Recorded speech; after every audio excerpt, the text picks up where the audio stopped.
Jnana-kosha, Vedas.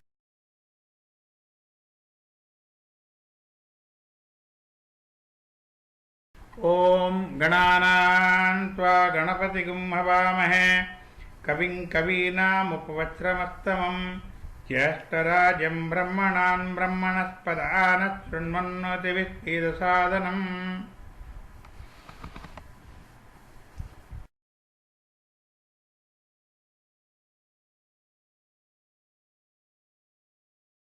Om Shukla Yajurveda Upanishads, Isavasya Upanishad.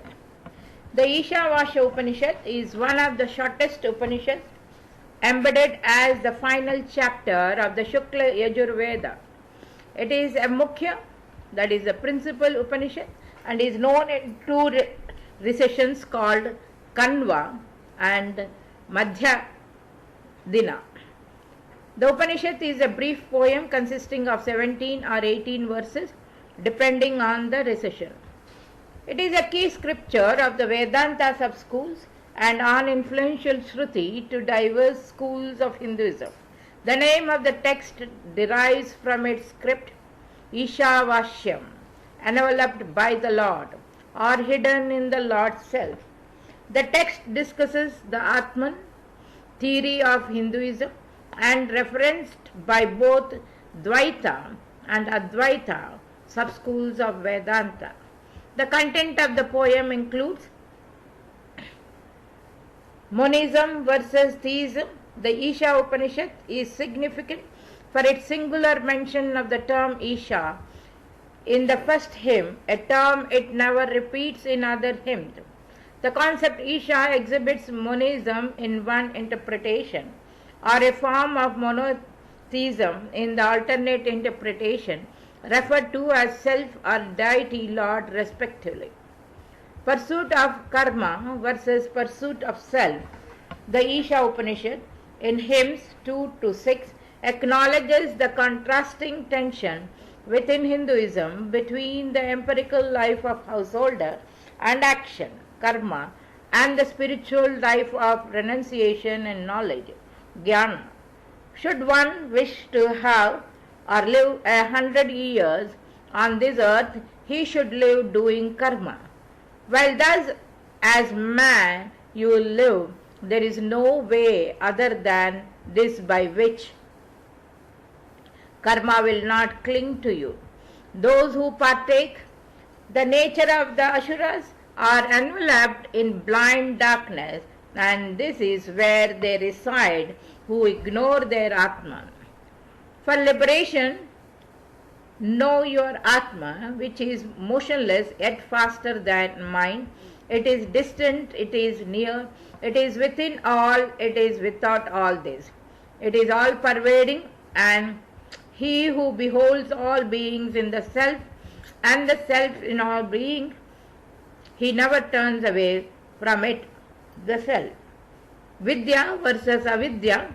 The Isha Upanishad suggests that one root of sorrow and suffering is considering oneself as distinct and conflicted with the self others, assuming that the nature of existence is a conflicted duality where one's happiness and suffering is viewed as different from another living being's happiness and suffering.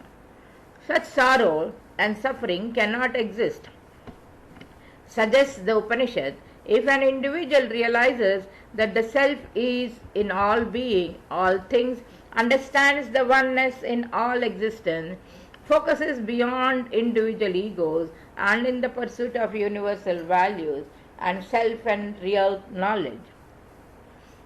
When to a man who understands the self has become all things, what sorrow, what trouble can there be to him who beholds that unity? The Isha Upanishad in hymn 8 through 11 praises the study of Vidya, real knowledge, eternal truth, and Avidya, not real knowledge, empirical truth. It asserts that too, he who knows both Vidya and Avidya, the Avidya empowers him to overcome death, makes one alive, and Vidya empowers him with immortality. The real knowledge delivers one to freedom, liberation from all sorrows and fears, to a blissful state of life. Virtue versus vice. In final hymn 15 through 80, the Upanishad asserts a longing for knowledge, asserting that it is hidden behind the golden disk of light, but a light one seeks. It reminds one's own mind to remember one's deeds and accept its consequences. The Madhya Andina recitation and Kanva recitation vary in relative sequencing of the hymns, but both assert the introspective percept. O Agni, fire and mind, lead me towards a life of virtues, guide me away from a life of vices, and thus unto the good path and the enjoyment of wealth, of both karmas, honey and self-realization. The final hymns of Isha Upanishad also declares the fundamental premise, I am He, equating one soul's oneness with cosmic soul. So here is the Upanishad. Om, that is full, that is full. From the full indeed arises. When the full is taken from the full, what remains is full indeed. Om, peace, peace, peace. Om, all this should be covered by the Lord, whatsoever moves on the earth. By such a renunciation, protect thyself. Covet not the wealth of others. Be performing karma in this world as enjoined by the scriptures. Should one earn to live 100 years? Thus action does not bind thee, the doer. There is no other way than this. Those worlds of Asuras are enshrouded by blinding gloom. Those who are the slayers of the self go to them after death. Unmoving, it is one faster than the mind.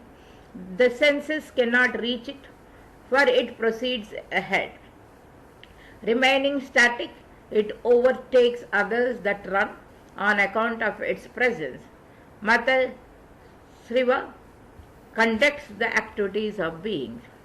It moves not, it is far, it is near. It is within all, it is without all. He who perceives all beings in the self alone and the self in all beings does not entertain any hatred on account of that perception. When a man realizes that all beings are but the self, that delusion is there. What grief to the perceiver of oneness! That self is all-pervading, radiant, bodiless, sourless, without signness, pure, untainted by sin, the all-seer, the Lord of the mind, transcendent and self-existent. That did allot in proper order to the eternal Prajapatis known as Samvalsara or year their duties. Those who worship avidya, karma, born of ignorance, go to pitch darkness, but to a greater darkness. Than this go those who are devoted to vidya, knowledge of devatas. Different indeed, they say, is the result attained by vidya, and different indeed, they say, is the result attained by avidya. Thus have we heard from the wise who had explained it to us. He who knows both vidya and avidya together transcends mortality through avidya and reaches immortality through vidya. To pitch darkness they go who worship the unmanifested. To a greater darkness than this go those who are devoted to the manifested. Different indeed, they say, is the result by the worship of the manifested, and different indeed, they say, is the result by the worship of the unmanifested. Thus have we heard from the wise who had explained it to us. He who knows both the unmanifested and the destructible together, Hiranyagarbha, transcends death by the worship of the destructible, and attains immortality by the worship of the unmanifested.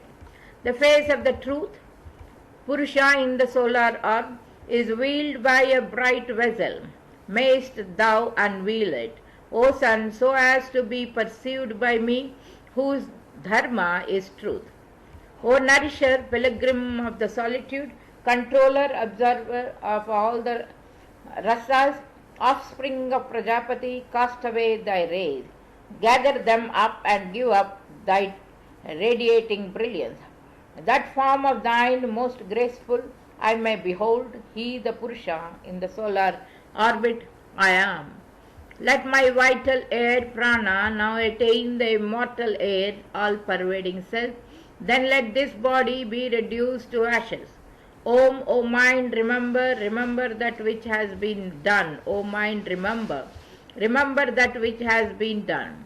O fire, O Deva, knower of all our actions or all our knowledge, lead us to the good path for enjoying the fruits of action. Liberate us from our deceitful sins. We offer thee evermore our words of adoration. Om, that is full, this is full. From the full arises. When the full is taken from the full, what remains is full indeed. Om, peace, peace, peace. Here ends the Isavasya Upanishad as contained in the Shukla Yajurvedam.